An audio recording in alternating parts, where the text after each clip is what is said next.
6 1991 से आर्थिक सुधार या नई आर्थिक नीति। इसके अंदर आज दूसरा टॉपिक पढ़ेंगे। दूसरे टॉपिक का नाम है निजीकरण। क्या है निजीकरण?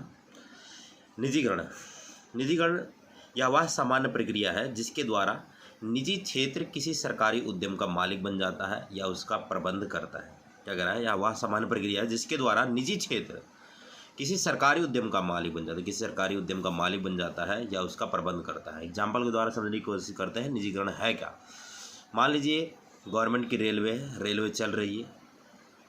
अब गवर्नमेंट उसे किसी निजी उद्यमी के हाथ में बेच देती है। यदि किसी उसे निजी उद्यमी के हाथ में बेच देती है और उसका सारा का सारा प्रबंध निजी उद्यमी करने लग जाता है तो वो क्या कहलाता है? निजीकरण कहलाता है। भारत में यह प्रक्रिया 1991 से शुरू हुई। 1991 में निजीकरण किया गया। बहुत सारी कंपनियों का निजीकरण किया गया। जो सार्वजनिक क्षेत्र की कंपनियां थी उन्हें निजी उद्यमियों के हाथ में क्या कर दिया गया? बेच दिया गया। निजी उद्यमियों के हाथ में बेच दिया गया। आपको इसने उठता है कि निजीकरण किया क्यों गया? निजीकरण किया क्यों गया? वैसे क्या रीजन थे जिसके कारण निजीकरण किया गया? तो इसके अंदर कुछ रीजन है। सार्वजनिक क्षेत्र जो था उसके अंदर दिन प्रतिदिन भ्रष्टाचार होता जा रहा था। कामचोरी, भ्रष्टाचार हो रहा था जिसके कारण निजीकरण किया गया। सार्वजनिक क्षेत्र के उद्यमों के अंदर चोरी, अकुशलता, भ्रष्टाचार इतने बढ़ गए थे कि उनका निजीकरण ही एकमात्र रास्ता अपनाना पड़ा। सार्वजनिक क्षेत्र धीरे धीरे सार्वजनिक क्षेत्र के उद्यम सामाजिक बोझ में परिवर्तित हो गए। जो सार्वजनिक क्षेत्र के उद्यम थे वो सामाजिक बोझ में परिवर्तित हो गए। सामाजिक बोझ यानी इसका मतलब है कि वो घाटे में जाने लगे। घाटे में जाने का मतलब है यानी प्रॉफिट नहीं हो रहा है, लाभ नहीं हो रहा है और फिर भी हम उसका बोझा उठा रहे हैं तो ये घाटे में जाने लग गए। तो इसके कारण इनके जो घाटे थे वो असहनीय हो गए जिसे सरकार उठा नहीं पा रही थी। 1991 में सरकार ने यह निर्णय लिया कि सार्वजनिक क्षेत्र के उद्यमों अंशों को निजी क्षेत्र में को बेचकर इन्हें धीरे धीरे समाप्त, यानी जो भी उद्यम घाटे में जा रहे थे, दिन पर दिन घाटे में जा रहे थे, उन उद्यमों को क्या कर दिया जाए? बेच दिया जाए। और बेच करके इनका जो घाटा दिन पर दिन बढ़ता जा रहा है इन्हें क्या किया जाए? समाप्त किया जाए। परंतु भारत के अंदर कुछ कंपनियां ऐसी हैं, नवरत्न, जिसे नवरत्न बोला जाता है, नवरत्न कंपनियां ऐसी हैं जो अभी तक भारत सरकार के अंडर है, यानी भारत सरकार ने नहीं बेचा है। जिसके अंदर है Indian Oil, Bharat Petroleum, ONGC, SAIL, Hindustan Petroleum, BHEL, IPCL, विदेश संचार निगम लिमिटेड, NTPC। ये नवरत्न कंपनियां हैं भारत की जिसे भारत ने अभी तक बेचा नहीं, यानी इनका निजीकरण नहीं किया गया है। तो ये निजीकरण का मामला है। निजीकरण जो कि 1991 में शुरू किया गया। उसके बाद आते हैं हम वैश्वीकरण क्या है और इसकी ज़रूरत क्यों पड़ी? वैश्वीकरण क्या है, इसकी ज़रूरत क्यों पड़ी और कब भारत के अंदर वैश्वीकरण कब किया गया?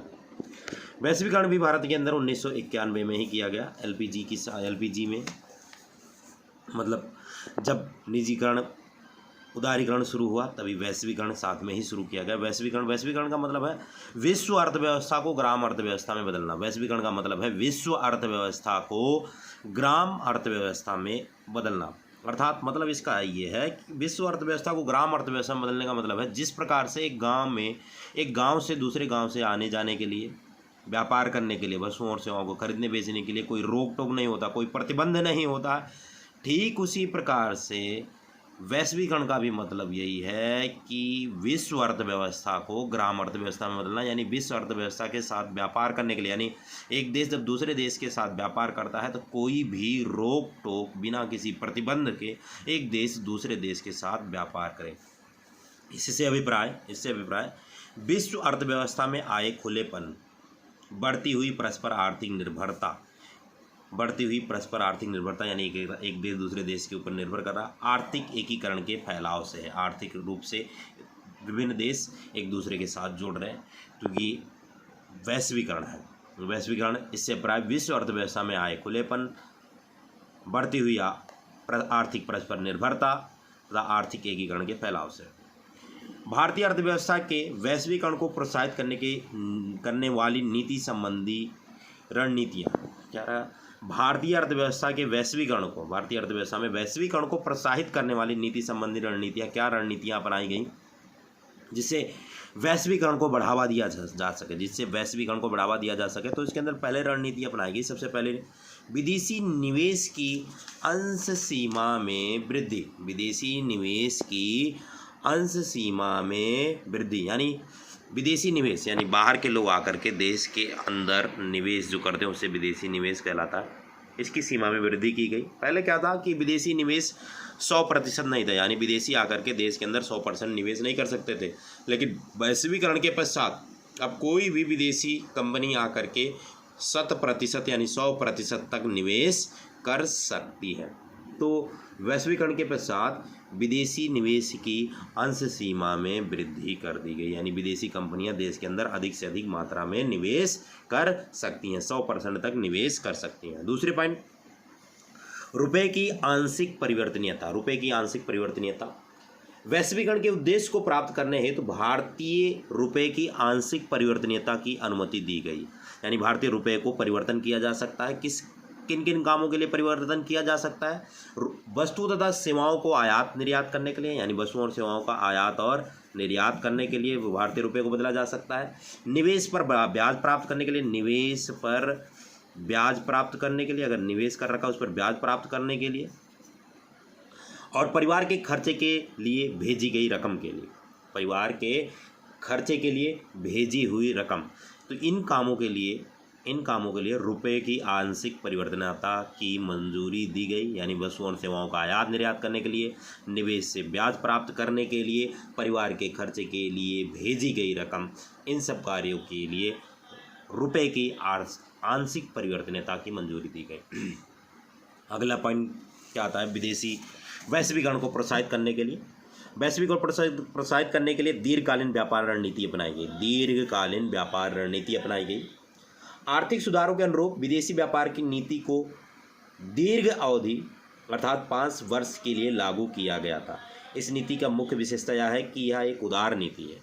इस नीति की मुख्य विशेषता यह है कि एक उदार नीति है।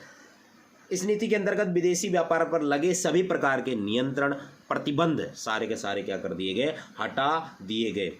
खुली प्रतियोगिता को प्रोत्साहित किया गया, यानी पूरी तरीके से खुली प्रतियोगिता कर दी गई, यानी विदेशी कंपनी आए, अपना व्यापार शुरू करे और खुले स्तर पर प्रतियोगिता करे। प्रशुल्कों में कमी की गई।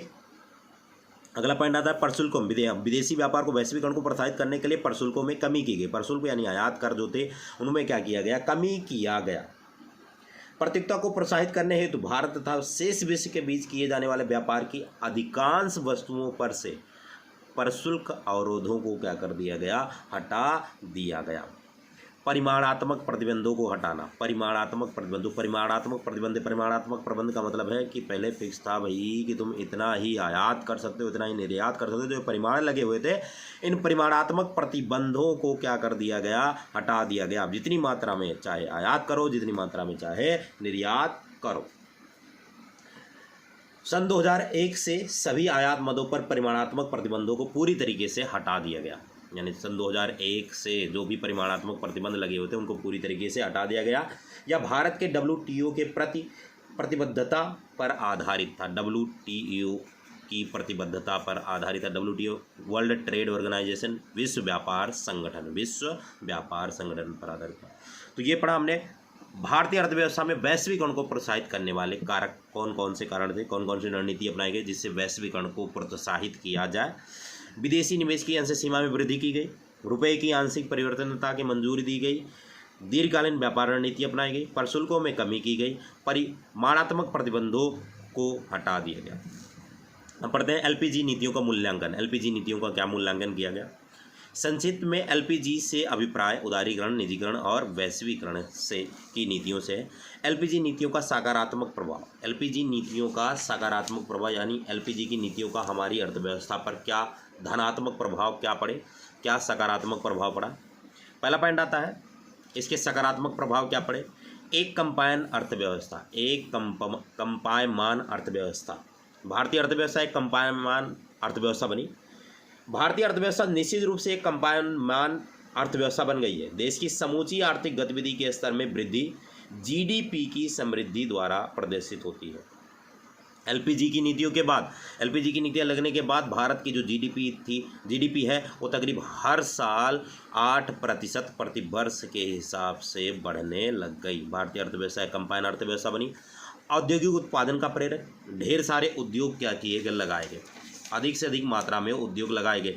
एलपीजी की नीतियों के बाद अर्थव्यवस्था के अंदर ढेर सारे उद्योग लगाए गए, विशेषकर आईटी उद्योगों को वैश्विक पहचान प्राप्त हुई। एलपीजी की नीतियों के बाद जो आईटी उद्योग था, भारत का जो आईटी उद्योग, उनको वैश्विक यानी विश्व स्तर पर इसको पहचान प्राप्त हुई। राजकोषीय घाटा पर रोक, जो राजकोषीय घाटा दिन पर दिन बढ़ता जा रहा था उस पर रोक लगाया गया। राजकोषीय घाटा दिन पर दिन जो बढ़ता जा रहा है उस पर अधिक मात्रा में रोक लगाया था। जो जीडीपी का तकरीब 8.5% राजकोषीय घाटा हो गया था, वो भी वर्तमान में घटा करके तकरीब 3% के करीब कर दिया गया है। राजकोषीय घाटे पर रोक लगाया गया। मुद्रास्फीति पर रोक, जो कीमतें लगातार क्या हो रही थी, बढ़ रही थी, कीमतों पर कुछ हद तक, कुछ सीमा तक क्या किया गया, रोक लगाया गया। उपभोक्ता की प्रभुता, वर्तमान में उपभोक्ता की प्रभुता है। समय के साथ साथ उपभोक्ता की प्रभुता में भी निश्चित रूप से विस्तार हुआ। यह इस तथ्य से स्पष्ट हो जाता है कि विभिन्न बाजारों में अनेक प्रकार की वस्तुएं एवं सेवाएं अब उपभोक्ता को आसानी से क्या हो रही हैं, उपलब्ध हो रही हैं। जो उपभोक्ता चाहता है उन वस्तुओं को और उन सेवाओं को उपभोक्ता आसानी से क्या कर सकता है, खरीद सकता है और खरीद रहा है। विदेशी विनिमय के कोषों में पर्याप्त मात्रा में वृद्धि। विदेशी विनिमय के कोष जो नई आर्थिक सुधारों से पहले, इस आर्थिक सुधारों से पहले जो हमारे पास पर्याप्त मात्रा में नहीं थे, उनमें पर्याप्त मात्रा में वृद्धि होने लग गई है और वृद्धि हो चुकी है। निजी विदेशी निवेश पर का प्रभाव यानी एफडीआई का प्रवाह भारत के अंदर एलपीजी की नीतियों के बाद भारत के अंदर एफडीआई अधिक मात्रा में हुआ, विदेशी निवेश अधिक मात्रा में प्रोत्साहित हुआ। घरेलू अर्थव्यवस्था में पुनः निवेश के लिए अधिक प्रजनित नहीं हो पा रहा था। स्वदेशी तकनीकी पुरानी होती जा रही थी। इन सब को देखते हुए विदेशी प्रवाह को अधिक से अधिक मात्रा में बढ़ाया गया, यानी विदेशी निवेश को अधिक से अधिक मात्रा में बढ़ाया गया। तो हमने पढ़ा एलपीजी की नीतियों का सकारात्मक प्रभाव क्या पड़ा हमारी अर्थव्यवस्था पर, यानी उदारीकरण, वैश्वीकरण और निजीकरण का हमारी अर्थव्यवस्था सकारात्मक प्रभाव क्या पड़ा। एक कंबाइन अर्थव्यवस्था में भारत औद्योगिक उत्पादन का प्रेरक बना, यानी ढेर सारे औद्योगिक उत्पादन किए गए। राजकोषीय घाटे पर रोक लगा, मुद्रास्फीति पर रोक लगा। उपभोक्ता की प्रभुता हुई। उपभोक्ता मार्केट से, बाजार से अपने मनपसंद की वस्तुएं खरीद रहा है, सेवाओं को खरीद रहा है। विदेशी विनिमय के कोषों में पर्याप्त मात्रा में वृद्धि, यदि विदेशी विनिमय कोष काफ़ी अधिक मात्रा में बढ़े। निजी विदेशी निवेश का प्रभाव यानी एफडीआई को अधिक से अधिक मात्रा में बढ़ावा मिला। निजी विदेशी निवेश को अधिक से अधिक प्रभाव मिला। आगे है एलपीजी की नीतियों का ऋणात्मक प्रभाव। एलपीजी की नीतियों का ऋणात्मक प्रभाव।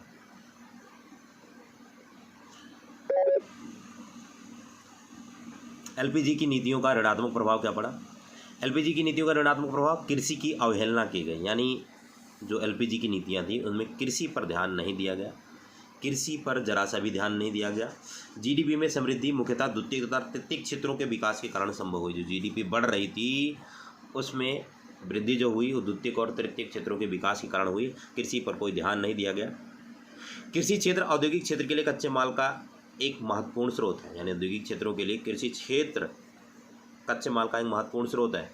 इसके बावजूद भी कृषि पर ध्यान नहीं दिया गया। विकास की प्रक्रिया शहरी केंद्रीकरण थी। विकास की प्रक्रिया पूरी तरीके से शहरी, जितने भी उद्योग लगाए गए, एमएनसी लगी, मल्टीनेशनल कंपनियां लगाई, सारी की सारी कंपनियां औद्योगिक क्षेत्र जो सारी कंपनियां जो लगाई गई शहरी क्षेत्रों पर लगाए गए। ग्रामीण क्षेत्रों में कोई भी कंपनी नहीं लगाई गई। आर्थिक औपनिवेशवाद, हम कहने को तो 1947 में आज़ाद तो हो गए, अंग्रेजों से आज़ाद तो हो गए, लेकिन हम आर्थिक रूप से औपनिवेशवाद हो गए हैं। आर्थिक रूप से यानी हम विदेशी वस्तुओं के गुलाम हो चुके हैं। हम विदेशी वस्तुएं, विदेशी संस्कृति, विदेशी पहनावा, सारी चीज़ों को हम भारतीय संस्कृति को छोड़ करके विदेशी वस्तुओं का, विदेशी पहनावे का गुलाम हो चुके हैं। उपभोक्तावाद का फैला, उपभोक्तावाद दिन पर दिन क्या होता जा रहा है, फैलता जा रहा है। यानी एलपीजी की नीतियों के फलस्वरूप देश में एमएनसी के फैलने से उपभोक्तावाद बड़े पैमाने पर फैल रहा है। भारतीय समाज पश्चिमी सभ्यता को अपना रहा है, जिसमें उधार लेकर के अधिक खर्च किया जा रहा है। वर्तमान में लोग उधार लेकर के गाड़ियां खरीद लेते हैं, फ़ोन खरीद लेते हैं उधार से। यानी बैंक से लोन लेकर के ये सारी चीज़ें क्या कर रहे हैं, खरीद रहे हैं। तो ये उपभोक्तावाद का क्या है, फैलाव है। एक तरफा समृद्धि प्रक्रिया एलपीजी की नीतियों ने भारतीय अर्थव्यवस्था की समृद्धि प्रक्रिया को तेज तो किया है, किंतु यह एक तरफा है, यानी समाज के सभी वर्गों पर इसका एक समान प्रभाव नहीं पड़ रहा है। जैसे कि बोल रहे, कृषि की अवहेलना की जा रही है। आईटी सेक्टर, औद्योगिक क्षेत्र यानी द्वितीयक और तृतीयक क्षेत्र को अधिक से अधिक मात्रा में क्या किया जा रहा है, बढ़ावा दिया जा रहा है, लेकिन कृषि की क्या की जा रही है, अवहेलना की जा रही है। तो ये प्रक्रिया जो है एक तरफा समृद्धि की प्रक्रिया। सांस्कृतिक का ह्रास, ये सांस्कृतिक है, यानी एलपीजी की नीतियों के बाद भारतीय जो संस्कृति है उसका पूरी तरीके से ह्रास हो रहा है। वैश्वीकरण के कारण भारतीय समाज का सांस्कृतिक ह्रास हो चुका है। आर्थिक संपन्नता जीवन के अन्य सभी पहलुओं पर हावी हो चुकी है।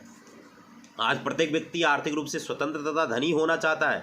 वह इस बात को भूलता जा रहा है कि उसकी अपने परिवार अथवा समाज के लिए भी कोई जिम्मेवारी है। हर कोई पैसे के पीछे भाग रहा है। अपने परिवार के प्रति वफादारी तथा समाज के लिए निष्ठा, जो कि किसी समय भारतीय संस्कृति का एक अटूट अंग माना जाता था। क्या कर रहा है, अपने परिवार के प्रति वफादारी तथा समाज के लिए निष्ठा, जो कि किसी समय भारतीय संस्कृति का एक अटूट अंग माना जाता था, लेकिन वर्तमान में आज भौतिकवाद आ जाने के कारण उसे अब बेकार की बात माना जाता है। तो ये भारतीय संस्कृति का पूरी तरीके से ह्रास हो रहा है। तो ये एलपीजी की नीतियों का ऋणात्मक प्रभाव है। कृषि की अवहेलना की गई, विकास प्रक्रिया का शहरी केंद्रीकरण, आर्थिक औपनिवेशवाद फैला, उपभोक्तावाद का फैलाव हुआ, एक तरफा समृद्धि प्रक्रिया और संस्कृति का ह्रास।